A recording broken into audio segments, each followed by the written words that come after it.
يضحوا بالأم عشان النانوس يعيش. مين هو نادي الدولة؟ انا كنت بخدم على نادي الزمالك كتير جدا في منطقه الجيزه جدا، وياما شلت بلاوي سودا وياما شلت تقرير حكام واقول بصراحه يعني، وياما كنت اجيب الحكم عشان خاطري ما تشطبش الكابتن فلان، ما تشطبش في عملت اللي محدش عمله. فكلمت الدكتور جنزوكي رئيس الوزراء، قلت له انا هحل نادي الزمالك. هو له اهتمامات في الزمالك لانه في قرابه ونسب هناك يعني. قال لي طيب. بعد 5 دقايق كلمني قال لي طب ما تحل اتحاد الكوره. اتحاد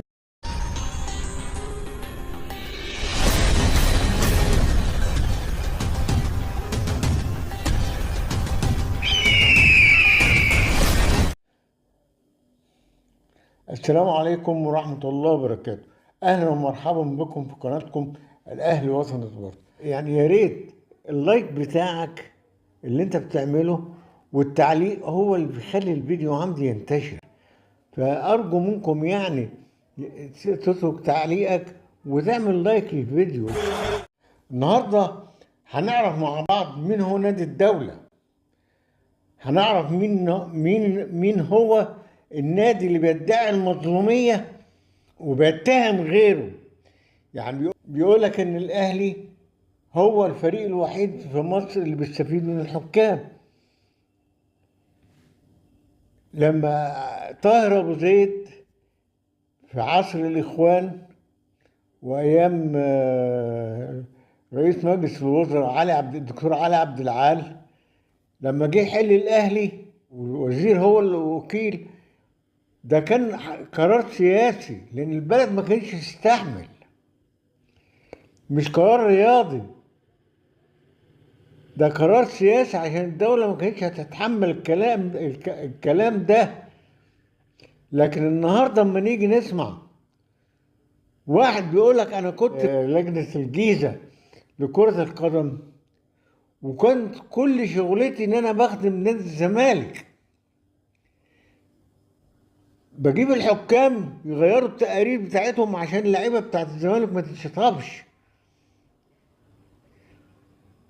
لما وزير يقول لك انا كلمت رئيس الزمالك لما اتغلب وانسحب المفروض ينزل درجة تانية، فانا كان استحالة ينزل في عصري درجة تانية، فاتصلت بالاستاذ رئيس الوزراء قلت له انا هحل مجلس ادارة نادي الزمالك. فبيقول لك بعد 5 دقايق الاستاذ رئيس الوزراء كلمه وقال له ما تحل اتحاد الكرة احسن، بيضحوا بالام عشان النانوس يعيش. طب بقول لكم ايه، ما تيجي بص، انا مش عايز اتكلم اكتر من كده، ما تيجي مع بعض نسمع قالوا ايه. يلا بينا، عشان انا مش عايز اكتر اكتر من كده ولا اتكلم في الموضوع ده. انا عايزكم تسمعوا والحكم لكم، وهستنى تعليقاتكم مين هو نادي الدولة، من هو النانوس. يلا بينا نسمع للآخر وارجعوا لي. لا تنسوا الاعجاب بالفيديو والاشتراك في القناة تشجيعا لنا لنستمر بنشر المزيد ان شاء الله.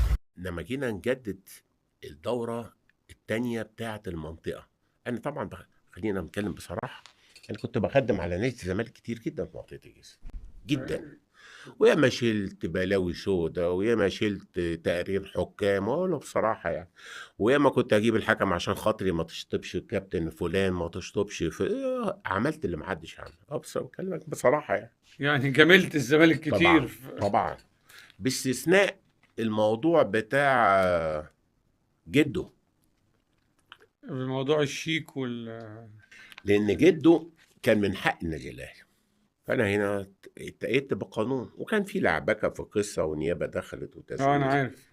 كلام من ده. فالمهم جاء وقتها مجلس الاداره، كان وقتها انا فاكر كان كابتن سمير مشي بعد حكايه بورسعيد، وجاء هاني ابو ريده وحسن فريد واحمد مجاهد. فجم في النسبة للقاهرة والجيزة بالذات أهلي وزمالك مناطق يعني، قالوا هناخد رأي النادي، يعني مثلا القاهرة يبقى النادي الأهلي، الجيزه رئيس الزمالك في الشخصيه اللي تمسك. كان وقتها الاول رئيس واعضاء، انا عارف دلوقتي بقت مدير تنفيذي يعني، بقت لجنه من اللجان يعني.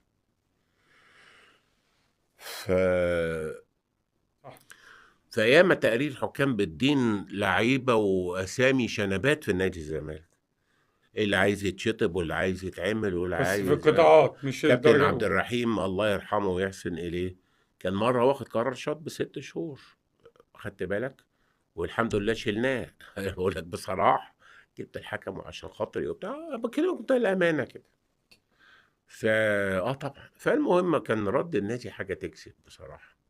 قال لك احنا ما بنأيدش هاني زاده يجي دوره تانية. ايه ده الزمالك؟ الاهلي اهو كابتن احمد مجاهد موجود السنه.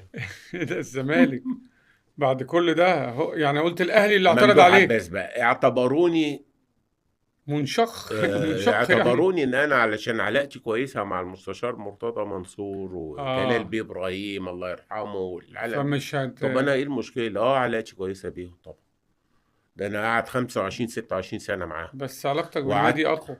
ايه علاقتك مع النادي اقوى. وبعدين احنا كلنا بنخدم على ايه؟ ما على احنا كلنا الزمالك. بنخدم على النادي. جابوا الله يرحمه بجنيد، مش بجنيد اللي هو كان في الترسانه. جابوه رئيس المنطقه بتاعته، يعني اول مره حتى يجي رئيس منطقه ما يجيش منين؟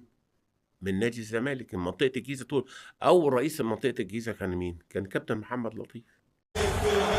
لا تنسوا الاعجاب بالفيديو والاشتراك في القناة تشجيعا لنا لنستمر بنشر المزيد ان شاء الله. سمير زاهر إذا كنت تذكر كان معايا اياميها رئيس الاتحاد، وكان ماتش اتحاد الاهلي والزمالك اللي انسحب فيه فاروق جعفر خد الفرقه ومشي.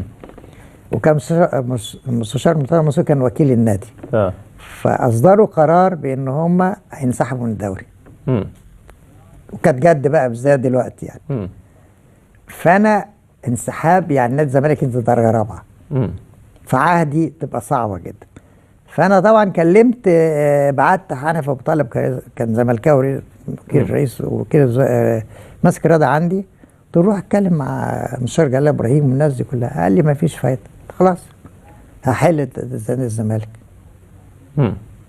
فكلمت الدكتور جنزوي رئيس الوزراء، قلت له انا هحل نادي الزمالك. وهو له اهتمام في الزمالك انه في قرابه ونسب هناك يعني. قال لي طيب. بعد 5 دقايق كلمني قال لي طب ما تحل اتحاد الكوره. اتحاد الكوره اتحل في عهدي مرتين بس مش انا السبب. مره الرئيس مبارك ومره طب هم يا فندم عملوا ايه في اللقطه دي الاتحاد؟ لا انا بقول لك بقى حاجه كوميدي شويه بقى. سمير كان عندي على طول هو هاني ابو ريده، وكان له حرب رئيس الاتحاد اياميها. فجولي الاثنين قلت لهم طلبين 3. تعرف علاقتي بيهم علاقه يعني فظيعه يعني ممتازه. احبهم، ويعني سمير زاهر من الناس اللي انا بعشقها وعمل اداء رائع، والحقيقه العلاقه بيني وبينه بتكلم عليها دايما كويس وانا بريده وبتاع. فانا كنت محضر القرار. واخد بالك؟ شربته الشاي شربته مش عارف. قالوا طيب تعالي. كانت جهاد السكرتيره بتاعتي. يا جهاد هاتي الورقه. اللي جابت الورقه قلت لهم يا جماعه انا اسف جدا، انا هاخد قرار هخرب بيتكم واحلكم دلوقتي، اقروا القرار. فسمير بص لي كده وهاني وقعدوا يضحكوا وبتاع، ومشوا يلفوا في العربيات في البلد يعني. فحليت اتحاد. انا اوحت الدكتور جنزوري اياميها قلت له انا مش موافق، ان كانت مشكله بقى الفيفا وبتاع، بس انا قدرت الاقيها. قدموا استقالات يا فندم ولا ما قدموش؟ لا انا حليت. بقول لك الفتوانه بقى. طب حضرتك عملت مع الاتحاد؟ عملت مع الكاف بقى. عيسى حياته صاحبي وبتاع، ظبطتها يعني بحيث انها ما هديش شطاره تظبط بحيث انك انت بالفيفا ما تتدخلش وبتاع. وخليت سمير قائم بالعمل، كان الانتخابات تتم شهر ولا بتاع حاجه زي كده يعني. فحلينا الاتحاد. المره الثانيه بقى كنا بنلعب تدل القارات. لا ده كان ما كنتش انا موجود. كان اياميها الاستعداد لدوره اظن لوس انجلوس او حاجه زي كده. وكان فايتس اسمه كانوا بيدرب، وكان معاه الدكتور محمود سعد. وكان له ماتش في الاسماعيليه فراحوا اتغلبوا فطلعنا من البطوله. كلم راسه برك صوته قد كده بقى.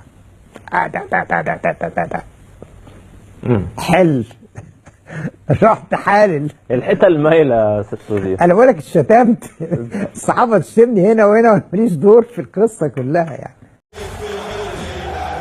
لا تنسوا الاعجاب بالفيديو والاشتراك في القناة تشجيعا لنا لنستمر بنشر المزيد ان شاء الله. واخيرا اشكر حضرتك لطيب صحبتكم ولحسن استماعكم، وارجو من حضراتكم اللي ما اشتركش في القناه يشترك في القناه ويفعل زر الجرس على الكل عشان يوصلوا كل منشور ننشره جديد اول باول. ومن فضلك اضغط لايك عشان الفيديو ينتشر واترك تعليقك من فضلك. السلام عليكم ورحمة الله وبركاته.